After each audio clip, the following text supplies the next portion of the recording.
Welcome back to Worst Seats in the House. Michael Russo, Anthony LaPanta, coming to you from Vegas. Anthony, where O.J. Simpson died today here in Vegas. Did he really? Yeah, of cancer. And I was thinking about this. This is how my mind thinks. So here's the deal. So June 12th, 1994, we don't want to say if he did it, but he did it. June 12th, 1994, not only was I in Los Angeles during when those murders apparently happened, but I took a red eye to Atlanta to go to summer camp. I was visiting my aunt and uncle, and I flew Delta Airlines on a red eye on the same night that OJ allegedly flew to Chicago to do no whatever. You know, we assume got rid of evidence and things like that. And so I was just thinking about that, how like I was in LA during that whole thing, and then today we're in Vegas when he dies. Just a crazy story, his entire life and his fall from grace. Yeah, I remember the night we were sitting at dinner. I think we were at Champs, but sitting at dinner with my parents and Margot and I remembered seeing the scrolls on the TV screens in the place, and not really listening, but watching and not understanding exactly what was going on. And of course, then got home and flipped it on the TV and followed it. It was bizarre to say the least. And Bronco chase and all that stuff. Crazy. So yeah, died of cancer today here at age 76 in Vegas, where we happen to be. Weird start to the pod. Welcome to the Aquarius Home Services Studios on location here in Vegas. Again, if you heard last week's show, we have not come up with a date yet for our live show in May, just because both of our schedules are in flux with Anthony and the twins, and then me leaving at some point in the middle of the first round, late in the first round, early in the second round, whatever, for another series, probably Florida or somewhere down south. So stay tuned to this podcast and our Twitter accounts and the Talk North Twitter account, and you will find out where that live show will be and when it will be. We just know it'll be 7:00. Anthony, it feels like it's been a week since the Wild played in Colorado.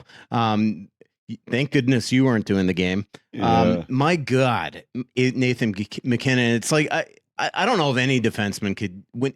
Like, if he wanted to score 10 goals that game, it just felt like he could have. It was like in the third period, it was like he was like, I made my point. Yeah, I agree. It was each time he scored, as soon as he picked up the puck, you just knew he's going to score. Yeah. At his own blue line, he picked up the puck, and in a span of about 4 strides, he'd go from 2 strides short of a guy to 2 strides by him. It was as if players on the rest of the players on the ice were standing still. Gustafsson looked like he was shell shocked as MacKinnon entered the zone each time. I felt the same way. It felt like he could have scored 8. It felt like he did score 6, even though it was only 3. It just was a domination, and he's the best player in the league, in my opinion. We've talked about this a lot. If I was starting a franchise, that's the guy I'd want over any of the other stars in the league. He plays the game at that pace all the time. He's a tank. Can't knock him off the puck. He's got a little bit of like Ovechkin stature when he stands waiting and just doesn't ever seem to miss on one-timer opportunities. But then the difference is he plays at that same pace. When he's playing at that pace 200 feet up and down the rink. He's fun to watch. It wasn't so fun for Wild fans that night, and that was also the mathematical elimination for the Wild in that game. We all knew it had basically happened already, but there's a finality to it, and you could almost sense the deflation peaking, if that's a right way to put it, for the Wild that night. You could see it in their faces after the game that it was just a beaten team. Yeah, absolutely. Per NHL Edge, the Avs, let's see, MacKinnon has a league best 116 speed bursts of 22 plus miles per hour. Twice as many as the next. 51 more than McDavid. And then he has a league best 696 speed bursts at 20 miles per hour more, which is 247 more than the second place, which is McDavid. I looked at those numbers. It was astounding. It's basically double what the next best guy has. And the next best guy is what a lot of people think is the fastest player in the league. Right. McDavid. But that to me is exactly the point that I'm trying to make, is that MacKinnon plays at that pace almost all the time. Yeah. McDavid plays at that pace occasionally and only going one direction. Mm-hmm. Oh yeah, I saw the highlight of the back check and he picked MacKinnon's pocket, and you watch that and you think, okay, if you're capable of that, then why don't we see that 600 times a year instead of once? Well, and that's the funny thing is that whenever there's a big back check by him, it's got to be brought up. Right, like, exactly. See? He does it every now and then. And I will say, to defend McDavid, the guy's he might be the best player in the world. So it's not like we're not trashing a guy. But remember a couple of years ago when they played Calgary in the playoffs, he changed the way that series was going, and he did play that way for that playoff run, and he became the most dominant player in the Stanley Cup playoffs and willed Edmonton to a conference final where you watched it and you thought, okay, if he's capable of playing like that and willing to play like that, he might be unstoppable, but he's just never done it. Now he looks like a Selke candidate compared to Leon Draisaitl. So you've got, if either one of those guys who probably have the physical skills that MacKinnon has, if they had that kind of motor, holy cow, would you be talking about? Yeah. Something? And obviously they're only two players on a team of many. And I think if Oilers fans are listening to this, they're saying that they are 100% leads to the problems. By the way, in that wild game, MacKinnon's max speed was 23.76 miles per hour, about midway through the first period, not even on one of his goals. And he had 4 bursts of 18 to 20 miles per hour, 7 of 20 to 22, and 3 bursts of 22 miles an hour. The league sent that to me. And it was, as you're watching it, and I was at the game, but I was watching the feed from ESPN's show, and they had a couple of the replays on his goals. How fast he got from 16 or 17 miles an hour up to 23, 24 was incredible. Yeah, we're talking about he caught guys like Faber and Brodin flat-footed. Faber and Brodin are two of the best skating defensemen in the league, and they were caught off guard by him. Did you read or hear Brodin's post-game comments? I didn't. I went down in the locker room after the game, and he was asked, and you could just see it in his face. He said, "Look, that was my fault. It was my bad. I didn't play it right."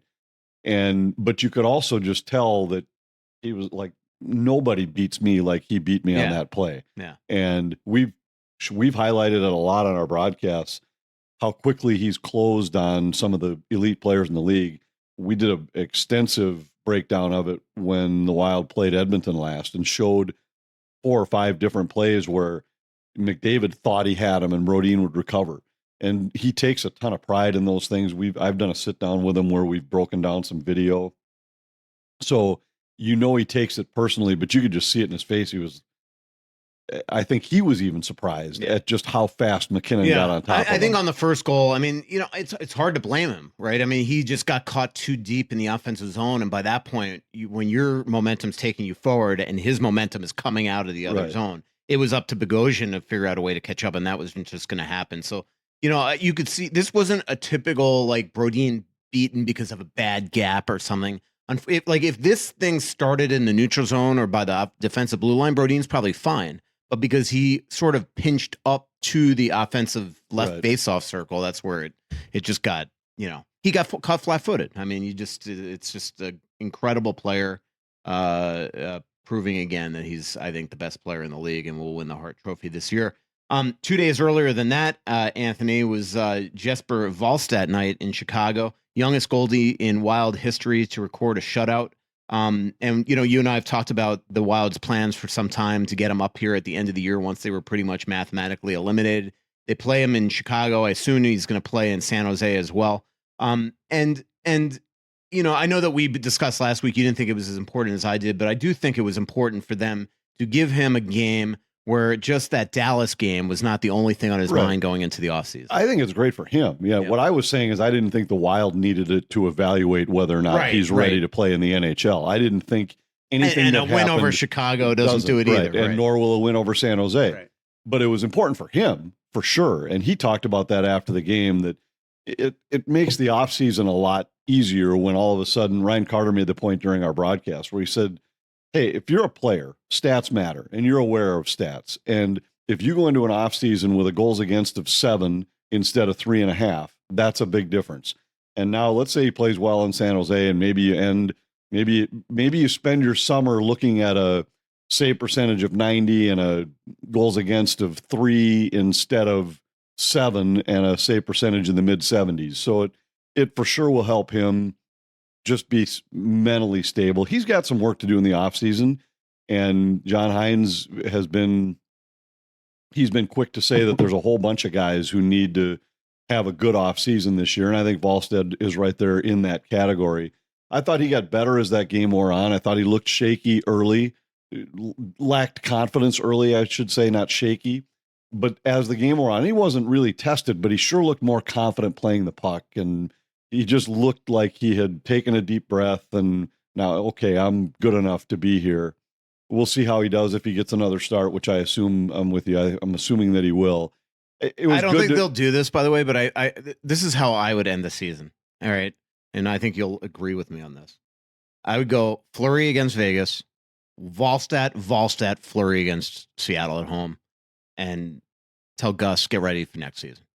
I mean, I think Gus plays in LA, but my guess it goes Fleury, Wallstedt, Gustafsson, Fleury. But don't you think enough is enough with Gus?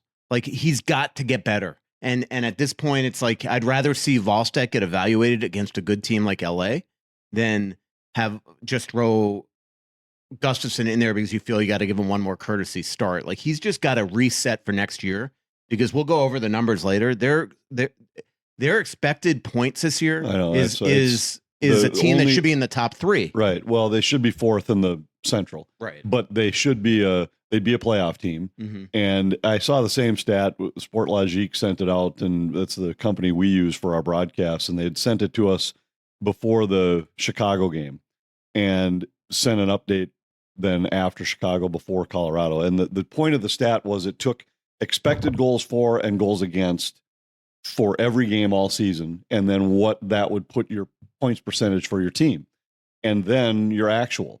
And the Wild, the way they've played the game in front of the goaltenders, their pace was 101 points. Their actual pace at that time was 88. So they were down 13 from that. The only team that was at minus 13 at the same time was New Jersey. Everybody else in the league was better than that. Actually, Edmonton was minus 14, but they were like from 121 down to 107. They were still a playoff team. But it tells you what we've been talking about all year, is that the way the Wild have played, in spite of all the injuries, all the lack of depth, the salary cap penalties, all of that stuff, it all comes down to goaltending. Their goaltending has not been good enough this year. It's the same 2 guys that had the 3rd best save percentage in the league a year ago. It's the same 2 guys playing behind the same system, roughly. And the Wild's game has been good enough to be a playoff team. And yet they're nowhere close, because they just haven't gotten the goaltending that they need. And it has to be better next year. Whether it's the same guys or not, yet to be determined, but it absolutely has. You cannot win where your goaltending costs you what their goaltending has cost them. And on the same token, which could be related, is their penalty kill is just been atrocious all year long. You also have 2 of the goalies that are near the bottom of the league in penalty kill save percentage. Right. I don't think it's all them, though. Like, I know that you were in LA with the team last month. I was not. So I was watching the TNT broadcast, and Brian Boucher and Eddie Olchuk were harping on the Wild's penalty kill and how veterans like Jake Middleton, Marcus Foligno, Ryan Hartman, that they're just their fundamentals on it. Their stick positions were all just off. And these are supposed to be proud, good penalty killers. Yeah. And we've seen this all year long. We have, but most of it comes down to goaltending. Mm-hmm. And it's been a while, so the numbers may be different.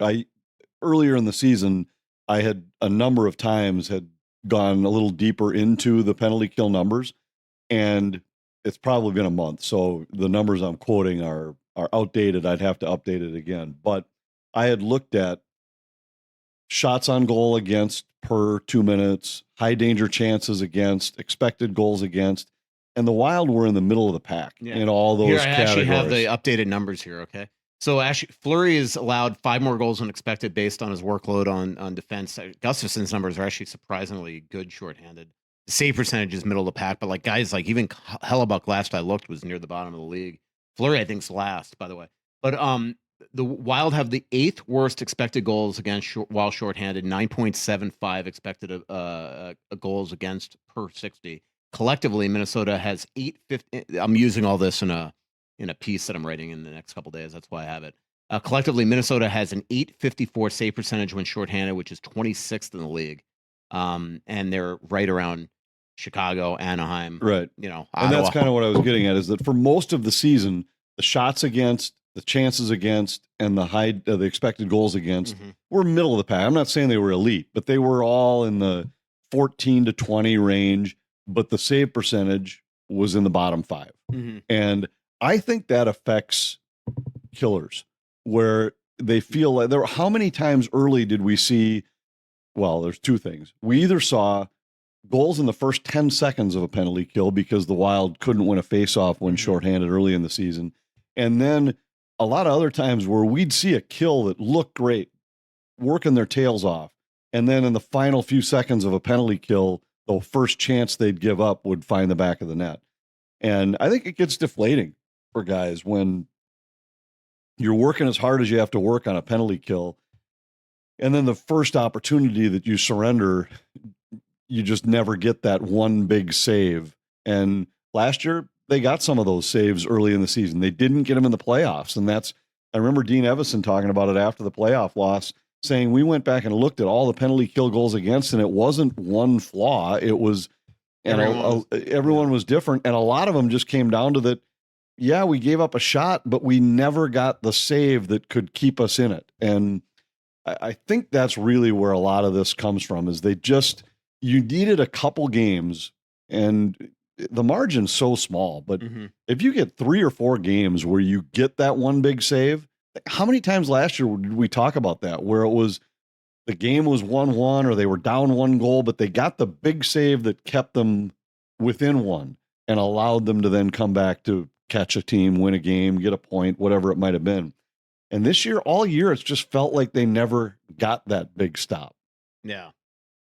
Yeah, I totally agree with you. And it did start in the playoffs last year, as you said. They gave up 9 PK goals, and I think even after the season, Gustafsson admitted that they were some softies there, without a doubt. But then there were just some bad ones. I mean, a couple ones actually, with a lot of them actually with Spurgeon and Brodin on the ice. So it wasn't like they were also.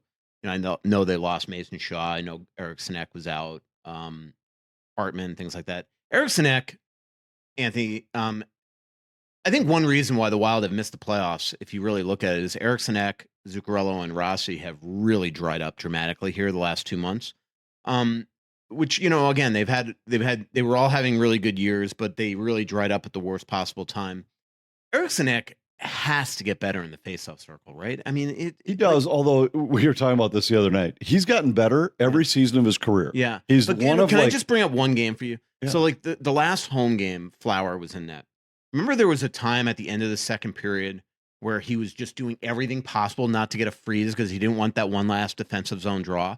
Then he gets the draw with 9 seconds. He had no choice. He had to smother the puck. 9 seconds left. Eric Sinek loses the puck. He had to make 3 saves in the last I do remember 2 seconds. And it's all because they couldn't get he doesn't trust guys to win a draw on this team. Well, and that's your best face-off guy. That's your best face-off guy. We've talked about this a lot over the course of the season. I think at the time we looked at it earlier, Eric Sinek was one of like 5 guys who had improved on the faceoff dot 7 years in a row in his career. He's got a chance to make it 8. He was on pace to make it 8 when we did our last show in Chicago. I don't know if he still is, but he was still under 50. He was at 49.8 at that time. And we joked about it on the broadcast. We're like, you almost can't do it a 9th time and still not get to 50%. Yeah. You have to be 49.9 next year. But out of all the guys, at that time it was the top 18 guys in the league in terms of face-off wins. He was the only one in the top 18 that was there despite being under 50%. And he takes a higher percentage of the team draws than anybody in the league except for Sidney Crosby. He looks like he should be a good face-off guy. He's a big, strong guy with good hands. I think it's the last missing piece for him to be a legit Selke guy. Yeah. Because you look at all the Selke winners, most of them are in the 54-ish percentile for face-off wins, and they're the guys that are taking 20 draws a night and winning 12 of them. And Eriksson Ek just hasn't taken that next step in that area. I'm convinced that he will become a 54% faceoff guy, but it is a problem for this team, and it has been for a few years, that they just don't win enough draws. Yeah. And I've talked to Billy about it. I've talked to Matt Sells about it, because they've done analytical studies where, it's not a direct correlation to wins and losses all the time, but there sure are key moments in games where you have to be good at it. And he has made more of a point to talk about it than we ever have had before, where he is like, we have got to be better in those spots. Yeah. Let's take a break. But to your point, Eriksson Ek's down to 49.7.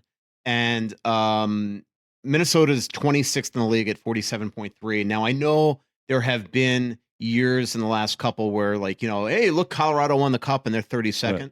But this year, at least, Minnesota, Columbus, Anaheim, Chicago, Washington, Arizona, Buffalo, the last 7 teams in the faceoff percentage. So there, at least, it's correlating to wins and losses. Here's a word from some of our sponsors. Hey, everyone. Attorney Jerry Bosch here with Bosch Law Firm and WorkCompExperts.com. For almost 30 years, we've represented Minnesotans just like you all over the great state of Minnesota to guarantee they've been treated fairly and with respect when they've suffered a work-related injury. A work injury can change your life in an instant. You need someone on your side who can help you focus on getting back on your feet and getting paid while you do. You may be entitled to medical benefits, wage loss benefits, job placement, retraining, and payment for permanent disability. To make sure you are being paid all the work comp benefits you're entitled to, please call the attorneys at Bosch Law Firm. The call is always free, and there's never a fee unless we recover benefits on your behalf. Call 651-333-8300, Bosch Law Firm, or visit us at WorkCompExperts.com. Hey, this is Russo for Livia Weight Control Centers. Now is the time to get a jump on summer. You could lose up to 20 pounds or more in your first 8 weeks the Livia way. When you join Livia, you'll receive a personalized and doctor-recommended program tailored to your unique needs, goals, and lifestyle. Livia's amazing team of registered dietitians and nutritionists will guide you every step of the way, just like me. If you join Livia today, you'll get your first 8 weeks free. What could that equate to? Well, obviously, everybody's different, but after 8 weeks, I was down 20 pounds, and I'm now closing in on 30 because of the one-on-one support that I receive at my Livia Center in Woodbury, the great food I get from them, that I complement with a nutritional program that they custom designed for me and my long days and hectic travel. Join Livia today and get your first 8 weeks free. Visit Livia.com, that's Livea.com, or call 855-GO-LIVIA. Make sure to let them know Russo sent you and they'll get you all set up. Plus, Livia is now offering GLP-1 medications, so ask for more information on that. Quiet the food noise and see accelerated results by summer. Visit Livia.com or call 855-GO-LIVIA. Start your weight loss journey now and get a jump on summer the Livia way. Back here, worst seats in the house, Michael Russo, Anthony LaPanta, coming to you from Vegas on Liam Ohgren Day, Anthony. Liam Ohgren is going to practice with the Wild for the first time in his career in about an hour. We're assuming that he's going to make his NHL debut Friday, but the Wild have called up players before and sat him before making their debut. Maybe they give him time to look and play him in San Jose. I think you and I both assume that he's playing, even though his first couple games in Iowa, pretty underwhelming, including a -3 in his debut there. I expect that he's here to play, and some of the same reasons that we speculated with Wallstedt. It's just nice to get these guys a taste of what the speed and the pace of an NHL game is, a Vegas team that's battling right now for playoff positioning. It'll be a good environment in Vegas. I think you'll learn a little bit there, a lot more than you're going to learn in San Jose and probably in front of a half-empty building and a team that's at the bottom and going to be at the bottom for the foreseeable future. This would be a good opportunity to see how he's going to respond in a game against a good team, in a loud building, in an intense situation. And why not? Right now, this is one of the few times, and I was talking to did a radio appearance with the KFAN guys earlier today and was talking to a lot of Wild fans there. And we've been spoiled by having a team that's been in the playoffs 10 times in the last 11 years. And when you're in those spots, you don't have these kind of situations at the end of a season where you've got 4 or 5 games where you can just give a guy an opportunity. Brock Faber was last year a little bit of an exception because their playoff position was basically secured, so they were able to throw him in for a couple games. But that was the idea with him. They didn't think he was going to necessarily be on the playoff roster. He just looked so good in those 2 games that they had to use him. But you get this opportunity, so why not take it? Why not use it? Why not take a look at this guy and just see how he fits, see how he fits in, see if the speed of the game is something he can handle at this point in his career. And, we've wondered about next year, and the lion's share of the roster is going to be similar, but where there are a few spots are for younger players on entry-level deals. And Ohgren has a chance, I think, to be one of those guys. So why not come and open the eyes and prove that you belong? Yeah, I agree. I'm excited to see him. Joe Smith did a really good story when we were in Stockholm. He went up and visited him, hung out with Ricard Wallin, his GM as well. So hopefully everybody gives a read for that. I'll be hopefully getting with his parents tomorrow for a story. And today I've got a really cool story in the works where I'm sitting down for an exclusive interview with somebody. So that actually could be in The Athletic later today. So hopefully everybody can read that as well. Got a bunch of good stories in the works and things like that. What do you think of Huznadinov so far? He just, you just wish there was some production there. And this is, he's been underwhelming. Yeah. Every once in a while we've seen flashes of his speed but doesn't generate a lot of shots. And no, I guess I didn't look at what the sheet said he had in Colorado, but he had 3 shots in his first 8 games. Yeah. And had hit 1 post. I'm still convinced that was a save, by the way. But he looks like a guy who's at 8 games into his NHL career, 10 games now, I guess. And this is the argument that I've been making all year, is that these guys aren't pounding down the door demanding to be in a top 6 role. And I'm so tired of listening to people say, well, he doesn't have any shots because he's not playing with Kirill Kaprizov. The guy has 3 shots on goal in 8 games. He isn't going to get a shot playing on the top line. Yeah. It's that simple. And I think his speed is evident. And those people, by the way, are the same people like, why won't they put Marco Rossi on the top line? Now Rossi's on the top line and here. Right. What happened the other night, by the way? -3 and Kaprizov was -4. Right. So. And I just think you've got he's going to be a good player, but just give him time. I think the Wild were hoping they'd see a little more offensive spark from him, but he's, I don't know. It's hard to say after 10 games. To me, he looks like a guy, probably a middle 6 type guy in the 100%. NHL. Doesn't look like a top 3 guy for sure.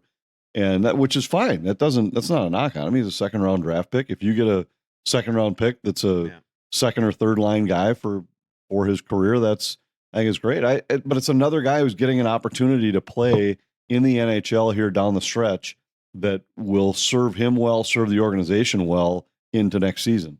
So the other day, and I got to find the quote, after the game in Colorado, the Wild are 0-10-1 against Colorado, Winnipeg, and Dallas. Okay. So Joe Smith asked Hines, what's been the missing against the top teams? Yeah. Let me read you this quote. I was there. I heard the quote. Right. And now this is a lot. Right. Some speed, some size, some depth. When you look at the top teams in the Central, they're big teams, they're fast teams, they're deep teams, and they play a heavy game. At times, it's given us trouble. And this isn't going to change. This is the team. It is, except it isn't. So keep in mind, and the stats legit. They're 0-10-1. And they've won 8 of 29 games against the top 9 teams in the West. But against those 3 in particular, 4 of those came when they were missing 7 players at the same time in December and January. Mm-hmm. They lost back-to-back against Winnipeg on the 30th and 31st. Not all those games. But that's 4. All right, but I just want to just point out, just for the sake of accuracy, in Winnipeg, Kaprizov played most of that game. Gustafsson was in that game. Lettieri was in that game. Right. Then the next night they weren't there, nor were they in for the 2 Dallas games. Right. But then I'm just saying it's not all 7, because then in Dallas games, like Zuccarello came back. I think Foligno came back. Zuccarello missed 6 of the 9. Right. Brodin and Spurgeon missed 8 of the 9. Right. Gus missed 7 of the 9. Zuki was back, though. Zuki was 6 out of 9 or 5 out of 9. But you were missing all those guys at the same time. Mm-hmm. And But we saw this team against Dallas last year in the playoffs. We saw them in November against Dallas. We saw, I'm just saying these are some of the best teams in the NHL. Number one, I mean, I think Dallas right now, they're one of the teams I think could be as dangerous as anybody in the playoffs. Yeah, maybe we stop at a sports book on the way here and do a little and Colorado is, the Wild. Keep in mind, yes, they've. By the way, for the sake of just one thing, New York Times, if you're listening, I was kidding because we are not allowed to bet on hockey. I just want to make that very clear. Yeah, joke. I'm not going to a sports book to bet Dallas to win the Stanley Cup. But I, maybe give you a little money to put it down for me. I think I'll stay away from it too. But so the point is valid because anytime you start to look at, well, these are the teams in your division that you're going to have to beat. And and the only reason I throw that out about that stretch is it gets a little blown out of proportion because you caught those teams at the absolute worst time. Right. And they also remember that they played Colorado pretty well. Now, not this last time, but the games before that against Colorado, they played them great in Denver the previous matchup, lost the game in overtime. They had a great game with them back in November when they played them and lost a 1-goal game. Fair. It isn't like they've been getting beat like they did in Denver on this trip. That looked like you could play that team 10 times and never win. Dallas, it looked that way when they played them this year, but let's also remember that in the playoff series last year, they were ahead in that series. Yes, they lost the series, but we all thought it was disappointing when they went from up in the series to lose the series. And so it wasn't like it was an entire series of just getting your doors blown off by that team.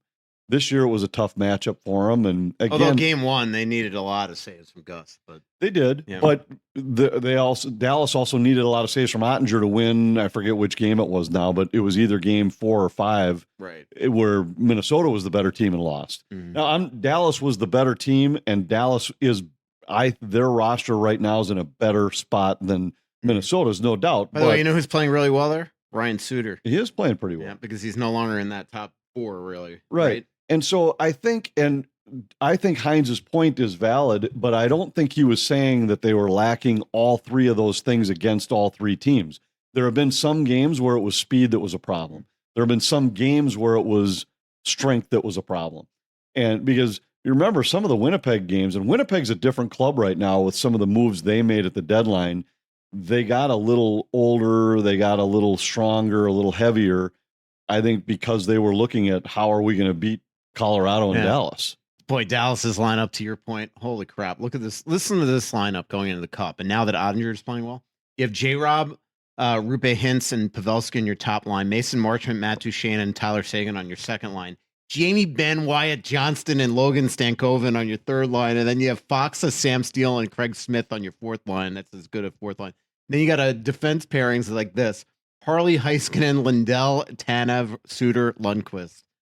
Pretty freaking good. I think they're one of the teams to beat, without a doubt. Right, maybe we should stop at that sports book. Well, they're deep, but you got to give Dallas credit. Dallas Colorado series would be a great series. I don't think Colorado's deep enough to beat them right now. Yeah, I agree. Their stars are terrific, but I don't think their depth lines. You would need MacKinnon the other night to actually play the third period. Like the third period against the Wild, he's like, you know what? I think I've made my point. Yeah, but I think you need more than that. Because of what the point you're making, and now all of a sudden you look at Colorado's third and fourth line and you say, well, geez, you're not even comparing apples to apples. But I think what you have to give Dallas credit for is they've really drafted well because yes, they've gone out and added a couple pieces, and the trade deadline moves they made last year got them some depth. And we talked about that a lot, about how their depth was the difference in that series against the Wild last year when the Wild had injuries and Dallas had injuries. The guys they used to bump up in their lineup were just different. But look at how well they've hit with some of their draft picks, because they haven't had the top 5, top 8 picks that some of the others, when we've talked about teams that have had fortunate spots where they've had the chance to pick that superstar, the no-brainer, they really haven't had picks in those spots. 49th overall. Right. Stankoven was a second-round pick. Right. Yeah. Robertson was a good pick for them. They've done well in those draft spots. Heiskanen was a high pick, but they were, for the most part, they've hit on their picks, and that's what they've built their depth. Went 50th overall in the 2015 draft, a pick after Rupe Hintz?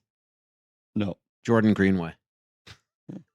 And he turned out to be an NHL player. Hey, he got them Riley Height, right? They traded him for a second. Well, and by the way, you know who went? How about this? What a sequence of picks: Rupe Hintz, Jordan Greenway, Brendan Goulet, right? Goulet, Jeremy Lauzon, who actually is a giant league leading hits guy, and then how about this one? Rasmus Anderson went 53rd overall. I love that guy. Yeah, those are some good picks, but.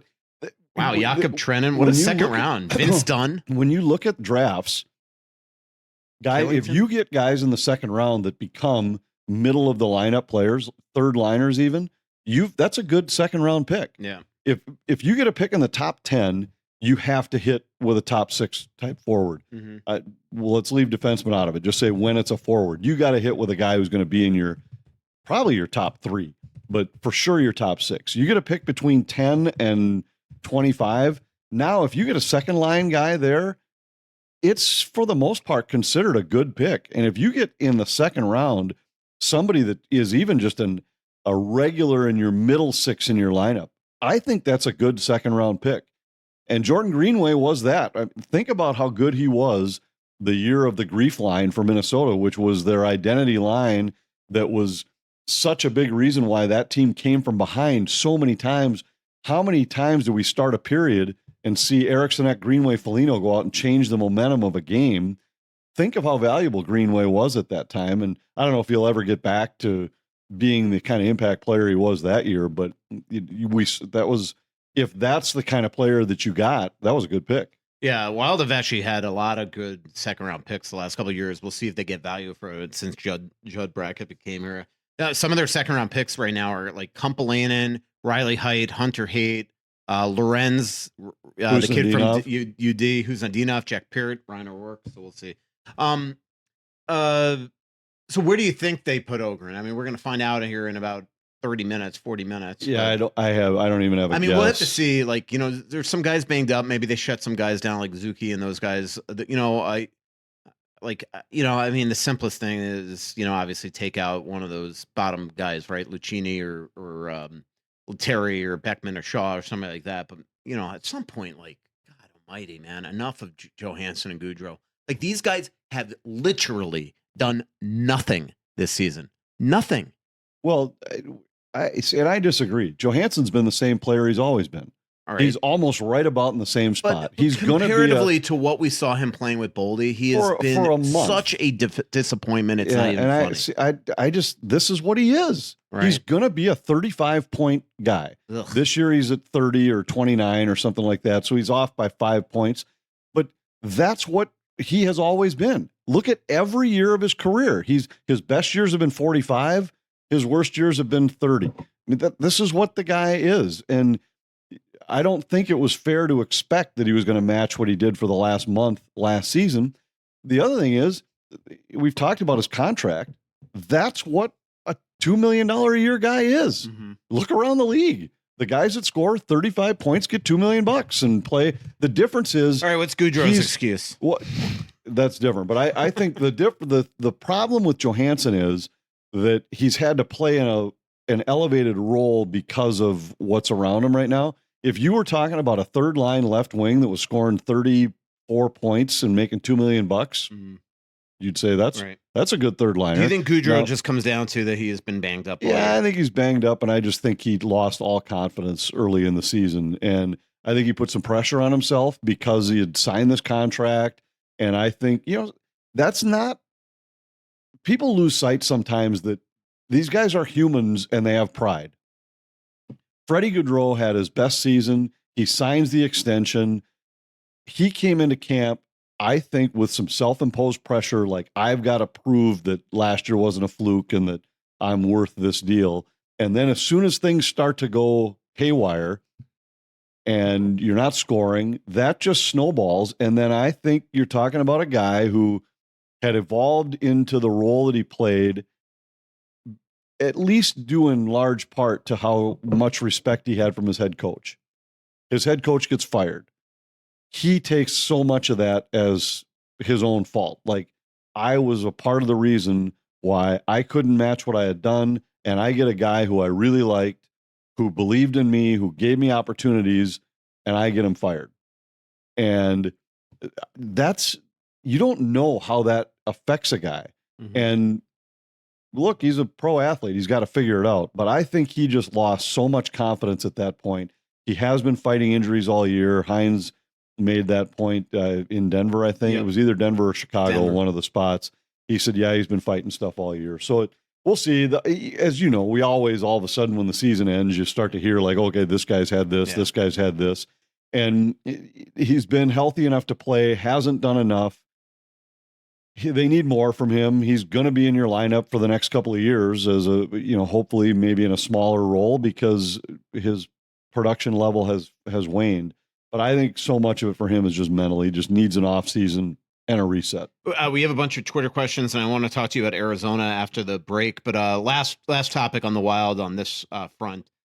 3-2 the other night. Eriksson Ek is in a battle going to the net with Ross Colton. Ross Colton twice punches him in the face. One where almost like a cartoon, his helmet pops off. Kyle Raymond is staring at it. Doesn't call it. Next shift, it's 4-2. MacKinnon scores. This is like this is every game. I know. I don't understand it either. We were talking about, I was sitting with my son AJ watching the game. And so first of all, he gets hit with the high stick on Minnesota's second goal. Yes. Cogliano hits him right in the face with a stick in the crease. Like every official's eyes are right there. That's where the puck is. And it should have been a Minnesota goal to tie the game and a power play. Very similar to the Ryan Hartman play, by the way, that got him suspended. Exactly. Yes. And so they missed that one. And then later in the game, as the sequence that you just described happens, AJ and I were talking, and he said, well, what changes it? When does it change? And I said, I really don't know. I don't understand. We watch this guy every single night. He is not the guy throwing the little cheap shot jabs and that these are retaliation shots. He's not.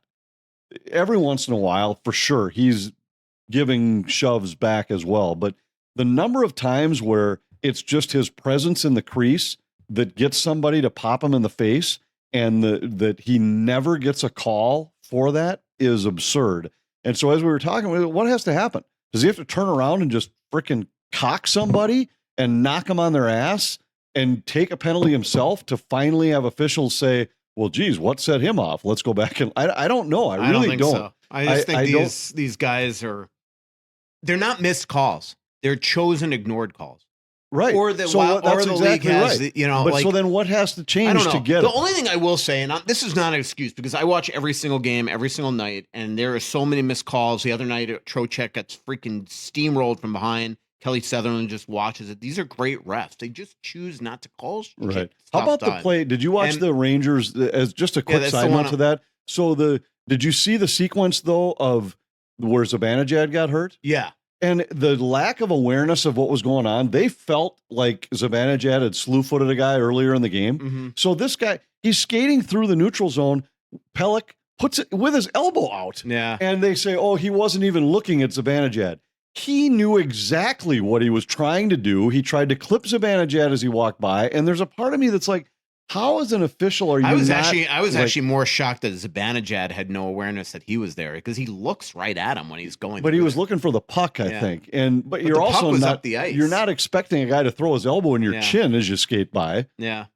The one thing I will say, and I'm not excusing it, but Eriksson Ek does have a lot of Mikko Koivu in him, and he probably needs to start kissing up to these refs a little more because his first instinct all the time is to yell at them. And I know I've gotten to know Eriksson Ek really well. He's an extremely nice guy, but he is extremely intense. Like he straps those boots on and he is Mikko.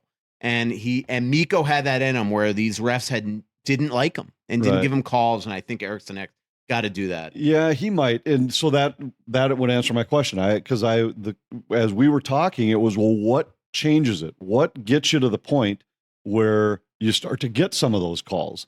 And I don't know if other teams around the league know, like, hey, we can go ahead and punch this guy in the chin because he never gets a call. I don't think I don't think teams are in their pre-scout saying, hey, remember when Eriksson Ek is in the crease, go ahead and do this because nobody's ever going to call it. I don't know if it's just because, I've seen him and we've been able to we get tight shots of him where he's on the bench and he's saying like, how is it not a penalty? Like the Cogliano high stick, so blatant. And yet as I mean, I don't know what officials are saying to him. Like, are they just saying like, hey, it wasn't enough, or we didn't see it, or I don't know. Part of a job by an official, the most part, is to make sure guys don't get hurt. They're there for safety. And in a day and age of CTE and all this stuff, the fact that these guys literally watch him getting punched in the face every night, 5 times a night, and don't do anything about it is disgraceful. And that's my point. Let's hear a word from some of our sponsors. I want to tell you about my favorite men's clothing store in the Edina Galleria or anywhere, Twill. TwillMN.com is the website. Twill in the Edina Galleria is the right way to think of it. And I've just been a big fan of the Brax pants. I wear jeans a lot because I'm a sports writer, and we all tend to wear jeans a lot. But sometimes I want something that looks a little bit better than jeans. Sometimes I want something, frankly, that's more comfortable than jeans, that fits me better than jeans. And Brax has that. It's like they have pants that look dressy. They have pants that basically are jean replacement, where you can throw on a dress shirt, you can throw on a dress shirt and tie or a sport coat, and they will look like dress pants. I just love that about this place. So it's one of the many brands I'm going to be highlighting about Twill. But I also recommend going into Twill. The Edina Galleria is a beautiful place to shop. Stop by Twill. There's no pressure. It's experienced long-term employees who know their stock, who know their clientele. They just want you to come in and take a look around and feel relaxed. That's why I love the place. Scott Dayton's in there. Tell him we sent you. Scott's a great guy. He'll want to talk sports with you. Scott Dayton's Twill in the Edina Galleria. Hey there, it's Russo. And let me tell you about another fantastic service from Aquarius Home Services. With spring storm season upon us, have you ever worried about losing power at your home? Well, worry no more. Aquarius Home Services has got you covered with their top-notch generator installation services. Don't let Minnesota storms leave you in the dark. They'll make your fridge stay cold, your sump or well pump keeps running, and your lights stay on. Best of all, they offer free consultations to help you find the perfect solution for your home. Aquarius believes in earning the right to be recommended. That's why I'm on here every week telling you about Aquarius Home Services. They're just a click away at AquariusHomeservices.com. And don't forget to mention Russo sent you. Don't wait. Save smarter with a 5.10% annual percentage yield 13-month certificate from Royal Credit Union. Royal's 5.10% 13-month certificate has no minimum opening balance and a locked-in rate for a guaranteed return on your investment. Open a 5.10% 13-month certificate at any Royal office or online at rcu.org/certificate 510. Early withdrawal penalties could reduce earnings and principal. APY accurate as of 3/1/24. Insured by NCUA. Back here, worst seats in the house. Michael Russo, Anthony LaPanta, coming to you from Vegas. Our next live show, pay attention to our Twitter account in this podcast. We will have one live show in May. We just don't know the date yet because our schedules are in flux. By the way, if you ever want to sponsor or advertise on the show, you can email Karen Cleary, KCLEARY at talknorth.com. We get messages all the time from fans, too. Like, why don't you come to our bar, come to our place and do a live show? Karen's the one who you email, and she can help set that up. Anthony, let's talk about the Arizona Coyotes. We've been talking all year long that it was just inevitable that they are going to go to Salt Lake City, and now we find out that auction, when the league made it very clear that June 27th at the GM's meetings was too late to relocate the team, and we just figured, all right, they're going to, even if they relocate and they lose this auction, that they're going to stay next year in Arizona. Now we know why, because behind the scenes, just like Atlanta, they've been brokering a deal where Ryan Smith, who owns the Utah Jazz and a lot of other things in Salt Lake City, and the Arizona Coyotes are working out a deal right now where reportedly they're going to sell the team. He's going to buy the team for about $900 million, $1 billion, then come around, pay the league basically 1.3.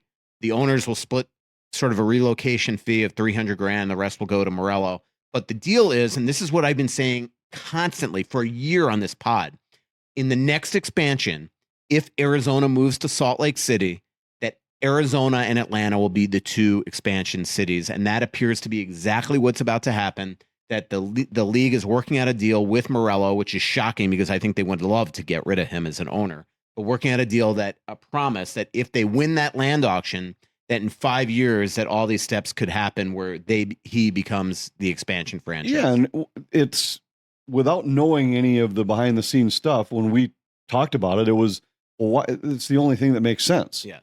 If you really relocate this team, you don't want to give away a city that you're counting on as an expansion market.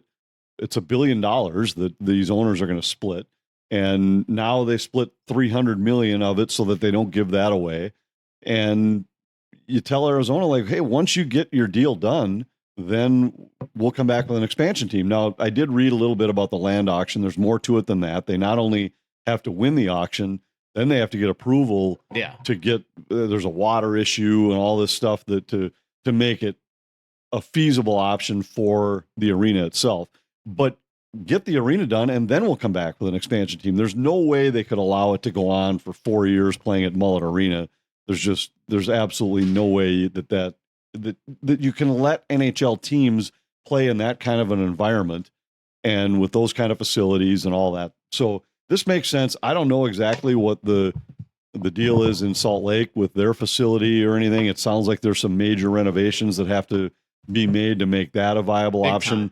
But they're going to have to. But there's no way you could let Arizona you could just sit back and say, we'll just keep waiting. We'll keep waiting. We'll keep waiting. And moving a team is never a good thing. But in this case, you can't just say, we'll just sit on the sidelines and watch as deal after deal falls through in Arizona. Yeah. On the arena there, they play at the Delta Center. By the way, the Jazz have sold out like 276 consecutive games. They're trying to build an entire new arena district in downtown Salt Lake. I saw somebody, right now there will be obstructed views. It's definitely not a viable option to have the team there long term, which I know makes a lot of people squeamish because remember, I started covering this when I started covering this league. The Arizona Coyotes, Phoenix Coyotes, played at America West Arena where the entire end zone you couldn't see. The press box was in the stands, all that type of stuff. And then people were like, making that parallel. The problem in Arizona was they put this thing out in Glendale away from everything. If they have a downtown Salt Lake City arena district, it I think will work there. There are a lot of hockey fans there that have been there for a long, long time. And I'm excited to see it. I hope they do go back to Arizona. I do think it's a great market. They've shown when they're good, they pack the arenas there. There are obviously great players that come from Arizona now with the Nizes and the Austin Matthews and all that stuff. So we'll see. I don't know enough about the Salt Lake market, but it certainly has been a great market for the NBA. So I assume that they know that it's going to be a viable option because it sounded like Atlanta and Salt Lake were likely going to be expansion teams if Arizona had gotten their last deal done. The communication, though, with the players has been god awful. With the staff has been god awful. I know a lot of things, Anthony, have to be obviously kept in house, but I think it's embarrassing. Also the Twitter account, which is run by apparently the owner's son or the owner's son buddy, it's gone rogue for a year and a half. It's disgusting the way they have been playing with the heartstrings of fans for a while. Even the other day when it was so clear that this thing was gaining traction toward Salt Lake City, they put out the sketches of the new land deal and knew what they want the arena to look like. And the way that they absolutely did it was trying to make it construed like it was a done deal, like this was going to be the arena. I mean, everything they have done right now has been absolutely beyond belief. Yeah, and last night that was what was followed up by the mayor down there saying, "Wait a minute, we're not. Go take your arena somewhere else. We don't have. I think it was water that he was saying was the issue. We can't get you water. We don't have enough of a surplus of water in the area or something like that to get it over to make that arena that you've drawn be viable." It's been a poorly executed situation down there for a long time. Yeah, I agree. All right, let's go to Twitter questions, and then we can wrap up the show. A lot of really good ones this week. I'll try to get to some of them. Who do you guys have for your MVP and your Norris? I'm going Hart and probably Quinn Hughes. If you don't vote for that, but who would you vote for the MVP and the Norris? So I would go MacKinnon for the Hart. I think I think he has to. He's the best player in the league this year. For the Norris, Yossi's been unbelievable again. I actually, the way he's played, he's carried that Nashville team through that hot streak. I think I'd probably lean Yossi right now. And I mean, Hughes has had a good year, but McCarr's been great. I go Roman Josi. Okay, that's interesting. Maybe I changed my vote. You get the Jack Adams vote. Who would you vote there? Well, I think Rick Tockett's got to be at or near the top of the list. It was between Tocchet and Torts. It's not Torts anymore. No, Holy, what a collapse! This stretch for Philly. And you know what's bizarre about that? It started, by the way, when he scratched Couturier. It did, but I watched I did a little digging into some of the numbers. Do you know that during this streak, they are leading the NHL in attempts for percentage? They're like second or third in expected goals for. Mm-hmm. Their goaltending has been so bad during this stretch that they can't win. Yep. And they gave up 9 situation the other night to Montreal. What was bizarre to me is that they never really. Now, again, they were in a rebuild. They weren't thinking like we're going to make the playoffs and then they were good, but they never put themselves like they had to know at some point Carter Hart was going to be exactly. Done. And they never get. I don't. It's you knew it was coming. If you didn't, you were fooling yourself. But I think Tockett's to me, he's my top vote. I think Andrew Burnett's got to get some consideration. And that team was 500 and then went on an 18-game point streak, which at a key time in the season, I think he's done a great job getting those guys into that spot.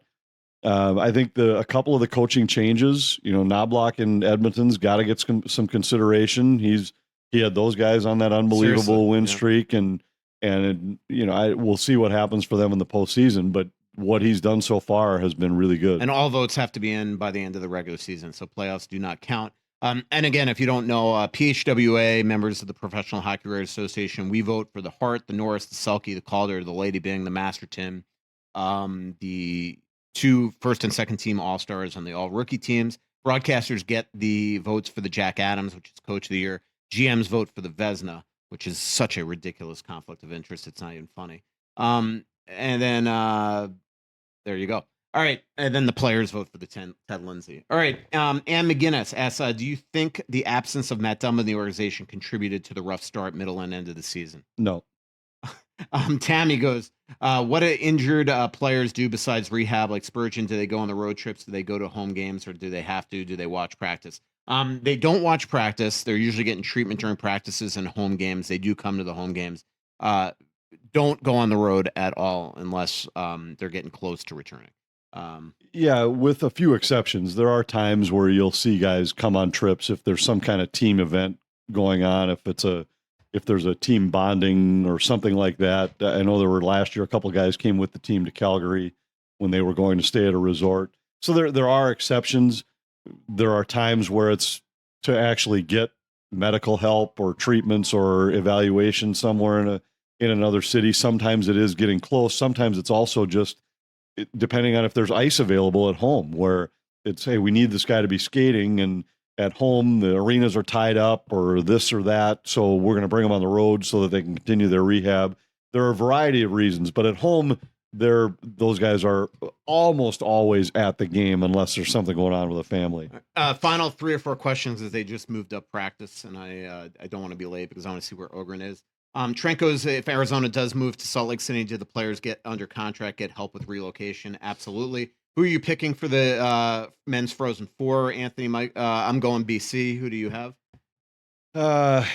BC looked the best to me. I hadn't watched much college hockey. I did watch a little bit of that first weekend, and BC they look legit. They look deep, fast. I'll go with BC, but Michigan looked pretty good too. Yeah, I'll take BC.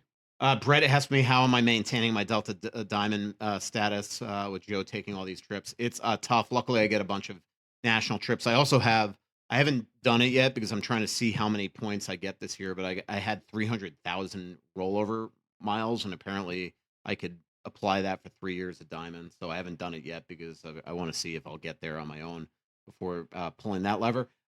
Regret level signing Johansson and not Nyquist. There was really no way once they signed Goudreau, once they signed the regret level was that Nyquist was a better player and needed more money. Yeah, exactly. Way more money. The regret level was that the wallet was empty. Yes, they would much rather have Nyquist. For sure they would, but his salary was double. Yep, exactly. Last question. When you loan a player to the KHL, like first off, do you still pay their salary and do you lose a year of their contract? Depends if when they sign. If it's 18 or 19, then it slides. That's why Ohgren slides, and that's why next year he will start his 3-year deal, even though he's playing tonight. First off, though, signed after 18 or 19, if I remember. So he is actually entering the last year of his contract. Thanks as always to all our sponsors. Thanks for joining us at the Aquarius Home Services studio on location in Vegas. Bosch Law Firm, Livia Weight Control Centers, Twill in the Edina Galleria, Aquarius Home Services, your local authorized dealer for Connecticut water treatments, Royal Credit Union. Talk to you next week, everybody. So much coming out, there's nothing going in. I know that you feel like you're never gonna win. Oh, but the world won't forgive